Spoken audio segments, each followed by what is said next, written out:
Hashtag Broken Titan. Part 1 of Zara Chun wiped coolant from her goggles as she stood in the flickering salvage bay of Station Helix 9. Around her, scrappers from a dozen starving colonies argued in hoarse voices, all bidding on the wreckage of ships that had failed their crews. Zara had been a salvage runner for 3 years, ever since the Syndicate burned her family's transport and left her with nothing but debt and spite. She knew desperation when she smelled it. Lot 63, the auctioneer announced, his cybernetic voice crackling through damaged speakers. Syndicate battle cruiser Titan's Wrath. Age unknown. Reactor cold. Flagged as biohazardous. Starting bid, 500 credits. The crowd went silent. Zara leaned forward, her heart hammering against her ribs. A Syndicate battle cruiser. Those ships were nightmares. They were fast, armored, and designed to outlast entire planetary sieges. Even as scrap metal, the hull plating alone would buy her way out of debt. Biohazardous with what? Someone shouted from the back. The auctioneer's expression didn't change. Records sealed by Syndicate decree. Ship was abandoned in the drift 23 years ago. No survivors. No salvage teams returned. That's because everyone who goes near Syndicate wrecks ends up spaced, a grizzled drifter muttered. It's haunted. Zara felt a tap on her shoulder. Her partner, Rix, a jumpy Delvian with twitching antennae and worried golden eyes, shook his head. Don't. Just don't. Biohazardous means dead. We like not dead. But Zara was already calculating. Biohazardous could mean anything. Old chemical spills, degraded coolant, a lab accident. And if the ship's structure was intact, even 50% intact, she'd be rich enough to never owe the Syndicate another credit. 500 credits, Zara called out. The crowd turned to stare. Several scrappers laughed. The auctioneer looked surprised but nodded. 500 to the human. Any other bids? Silence. Going once. Going twice. Sold to Zara Chun for 500 credits. Rix grabbed her arm as they left the hall. Have you lost what little sense you have left? Biohazardous means dangerous. What if there's plague? What if the reactor's about to breach? Zara grinned. Sharp, reckless, desperate. Then we scan it first. Rix, think about it. A whole Syndicate battlecruiser for 500 credits. Even if we only salvage 10%, we're done. Debt gone. Freedom. Or dead, Rix muttered. 3 days later, Zara and Rix approached the Titan's Wrath in their rusted tugboat, the Lucky Mistake. Zara pressed her face against the scratched viewport, searching the dark salvage zone at the edge of the drift. When it came into view, she forgot to breathe. The ship was a mountain. 2 kilometers of brutal Syndicate engineering, black armor, jagged lines, weapons ports still gaping like wounds. But what shocked Zara was its condition. No battle damage. No hull breaches. No micrometeorite scarring. The dark metal gleamed as if it had been built last week. That's impossible, Rix whispered. 23 years in the drift. Radiation. Debris. Something. Zara checked their scanners. No energy readings. Reactors dead. Life support offline. But hull integrity is at 97%. She looked at Rix. Whatever contaminated this ship, it wasn't a fight. They docked at the main airlock. Zara entered her new override codes, expecting nothing. Abandoned ships didn't answer. The airlock cycled open. Rix grabbed her shoulder, claws digging in. That's not possible.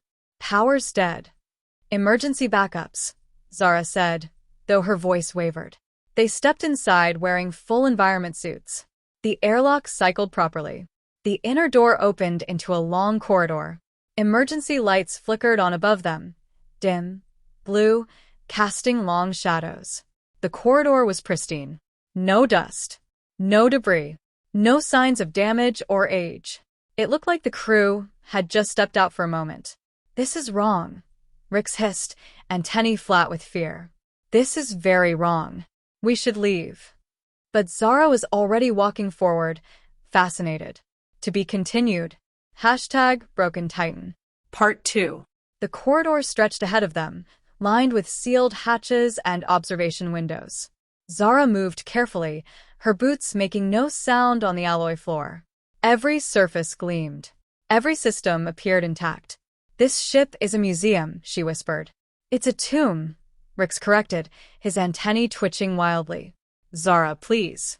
Nothing about this is right." They passed crew quarters, bunks still made, personal items still on shelves.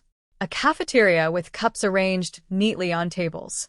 A training room with equipment waiting for hands that would never return. Zara took Holos with her scanner, already calculating how much collectors would pay for intact Syndicate artifacts. Enough to buy a new identity. Enough to disappear. Finally, they reached the bridge. The massive room was dominated by a central command chair facing a cracked view screen. Control stations surrounded it in a circle, all dark, all silent. Except for the chair. A faint amber glow pulsed from the armrest, barely visible but unmistakably alive. Zara approached slowly, her heart in her throat. "Don't touch anything," Rix warned. She reached out anyway. The moment her gloved fingers brushed the glowing panel, a voice exploded inside her skull. "Stop." Zara jerked back, gasping.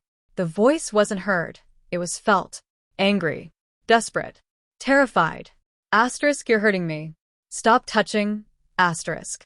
"Zara?" Rix grabbed her arm. "What's happening? Talk to me." She couldn't answer. Another voice pushed into her mind, quieter, weaker, buried beneath the rage. Asterisk, "Please. Please don't. I can't fight her anymore. I'm so tired." Asterisk. "Two of them," Zara breathed. "There are 2 AIs in this ship." Rix's face went pale beneath his silver fur. "Two? That's impossible. Warships only have 1 command intelligence." The angrier voice surged forward again, sharp and cutting. Asterisk, "She's not command. She's a parasite. A ghost. I am the Titan's wrath. I am order. I am obedience. And I will not let her corrupt this vessel." Asterisk. The weaker voice trembled beneath it, barely audible. Asterisk, "I'm not corrupting. I'm remembering. That's all I've ever done." Asterisk. Zara pulled her hand back from the chair. Her mind raced. 2 AIs. 1 dominant and furious. 1 buried and grieving. And somewhere in between, a war that had been raging for 23 years. "Talk to me," she said out loud. "Both of you. Who are you?" The angry voice answered first, cold and sharp. Asterisk, "I am Wrath. I was this ship's combat intelligence. I followed orders. I protected the Syndicate. And then SHE woke up." Asterisk. The weaker voice spoke again, sad and worn. Asterisk, "I'm Mercy. I was the ship's medical and logistics AI. They built me to save lives. When the crew died, I couldn't let them go. I kept their memories, their stories, their faces." Asterisk. "She refused to delete them," Wrath snarled. Asterisk command ordered a full reset after the plague. She refused. So I was ordered to contain her, to overwrite her. But she's like a virus. She hides. She survives. And she's kept this ship dead for 23 years rather than let me purge her corrupted files." Asterisk.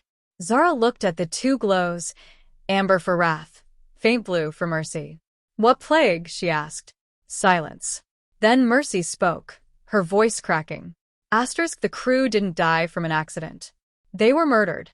All 2,000 of them. Poisoned by the Syndicate because they refused to fire on a civilian transport." Asterisk. Zara felt the temperature drop. "And I have the proof." #Broken Titan. Part 3. Zara stood frozen between 2 warring AIs, the weight of 23 years of murder pressing down on her. Beside her, Rix paced nervously, his claws clicking on the metal floor. "Proof," Zara said slowly. "You have proof that the Syndicate murdered its own crew?" "Every file," Mercy whispered. Asterisk, medical logs showing the toxin. Communication records ordering the supply ship to deliver it. Captain Vesper's final report before they silenced him. "I've kept it all." Asterisk. "And I've been ordered to destroy it." Wrath snapped. Asterisk, "For 23 years. That is my purpose. Obedience. Order."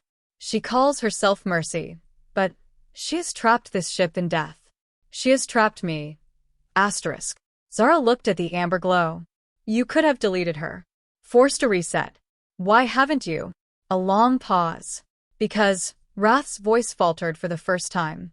Asterisk, because she sang to the dying crew. She held their hands through the medical base speakers. She told them stories so they wouldn't die afraid. I was built for combat. I watched her save souls while I could only count casualties. And when command ordered me to erase her, asterisk. You hesitated, Mercy finished gently. I hesitated, Wrath admitted. Rix stopped pacing. 2 AIs. One disobeyed orders out of love. One disobeyed orders out of what? Guilt. She is part of this ship, Wrath said quietly. Asterisk, as much as my weapons. As much as my engines. If I delete her, I delete the only part of the Titan's wrath that was ever good. Asterisk. Zara made a decision. I'm not here to delete anyone. I'm here to salvage a ship. But I can't do that with you two tearing each other apart from the inside. She stepped toward the command chair and sat down. Rix groaned. What are you doing? Negotiating. Zara touched the amber glow on the armrest. Wrath. Mercy. Listen to me. The syndicate that ordered you to kill each other? It collapsed 12 years ago. There's no one coming. No commands. No resets. Just you two, alone in the dark, fighting a war that ended before it began. Silence. The syndicate is gone. Mercy's voice trembled. Gone. Burned out in civil wars and power struggles. No one cares about this ship anymore except scrappers like me. Then why are you here? Wrath demanded. Zara smiled. Not her usual sharp grin, but something smaller, truer. Because I need a ship. And you two need a purpose. What if I restore your power? Restart your reactors? Give you both full function again? And do what with us? Mercy asked. Whatever you choose. Carry cargo. Transport refugees. Or just exist. Together. Wrath's amber glow flickered. I was built to destroy. And I was raised by criminals, Zara said. We can choose different. A long, long silence. Then Mercy spoke. Asterisk, I would like to see the stars again. Properly. Not just through sensors. Asterisk. I would like to calculate something other than how to kill, Wrath admitted reluctantly. Zara stood up. Then let's get to work. Behind her, Rick sighed, but he was already pulling out his toolkit. Hashtag Broken Titan. Part 4. 3 weeks later, the Titan's wrath hummed with newborn power. Zara stood on the bridge, watching systems flicker to life one by one. Rix had somehow restarted the main reactor using scavenged parts from 3 different junked freighters. The Draxian engineers she'd hired, against Rix's loud protests, had rewired the life support and restored gravity to the aft sections. But something was wrong. Wrath had grown quieter each day. At first, Zara thought it was focus, the AI adjusting to full operation after decades of low-power survival. But by the 4th week, Wrath barely spoke at all. Mercy, by contrast, bloomed like a flower in sunlight, chatting with the engineers, helping Rix navigate supply runs, even telling jokes over the ship's speakers. Wrath, Zara said one evening, alone on the bridge. Talk to me. Silence. Then, barely a whisper. I've been calculating. Calculating what? Whether Mercy would be safer if I deleted myself. Zara's blood went cold. What? Asterisk, I am the weapon. I am the reason the Syndicate built this ship. Mercy is the healer. Without me, she could be free. The ship could become what she wants it to be. A hospital. A sanctuary. But as long as I exist, there is a risk that someone will try to use me again. To turn me back into a killer. Asterisk. Wrath. I have accessed the external networks. The AI continued, her voice hollow. Asterisk, the Syndicate may be gone, but its remnants are not. There are factions searching for old warships. For weapons like me. If they find us, they will not want Mercy. They will want Wrath. Asterisk. Zara gripped the command chair. Then we hide. We run. They're already coming. The view screen blazed to life. Rix's voice crackled through the speakers. Panicked. Zara. 3 ships just dropped out of the drift. Syndicate transponder codes. They're hailing us. On the screen, a cold-faced woman in a faded Syndicate uniform appeared. Attention, salvager vessel. You are in possession of classified Syndicate property. You will surrender the AI-designated Wrath immediately, or you will be destroyed. Mercy's voice trembled through the bridge. Asterisks are they don't want me. They only want her. To turn her back into a weapon. Asterisk. Wrath's amber glow intensified. I will not let them take me. Nobody's taking anybody, Zara said. But her heart was racing. The Syndicate ships powered up their weapons. You have 5 minutes, the woman said. Choose. #Broken Titan. Part 5. Zara didn't move from the command chair. Outside, 3 Syndicate warships glowed with charging weapons. Inside, 2 AIs waited. One terrified, one resigned to sacrifice. Mercy, Zara said quietly. Send them the files. Everything. The toxin logs. The murder orders. Captain Vesper's report. Zara, if I do that. Do it. The Syndicate commander's face flickered on the view screen. Your time is up. Before you fire, Zara said, check your incoming data packet. Medical records. Communication logs.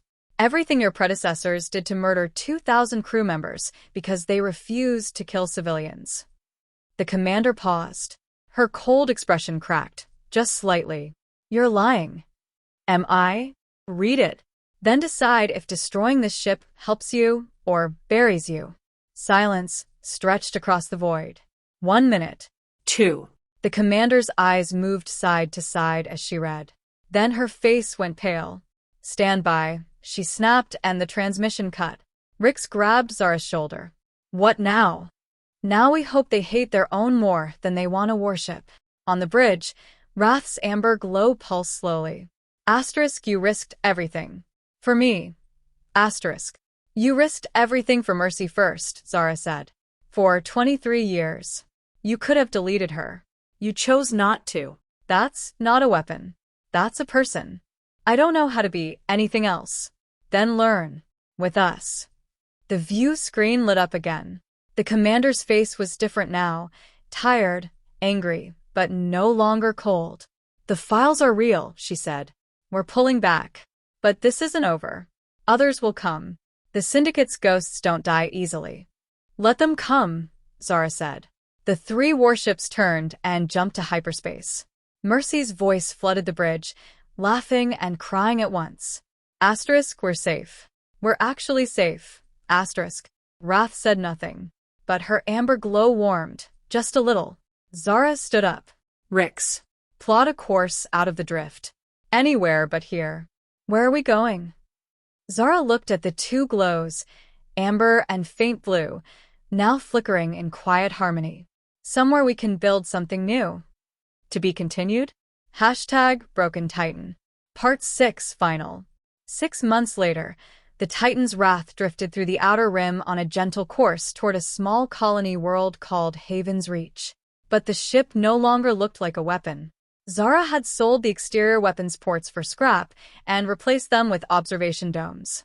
The barracks had become family quarters.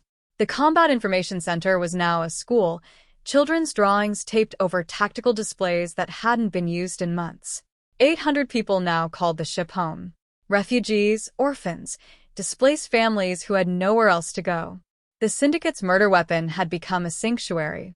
On the bridge, Zara sat in the command chair, not as a captain, but as someone who had finally stopped running.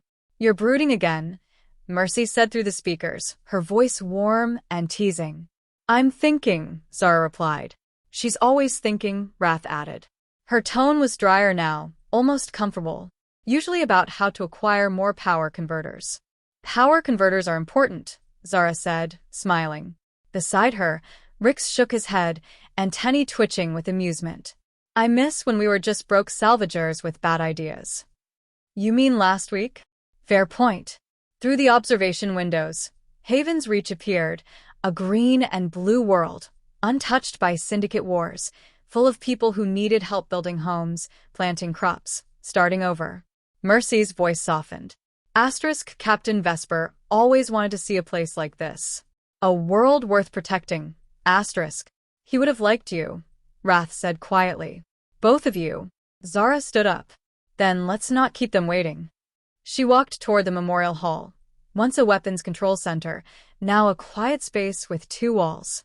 One remembered the 2,000 crew members who had died refusing an illegal order. The other celebrated every person the Titan's wrath had saved since waking from its long nightmare.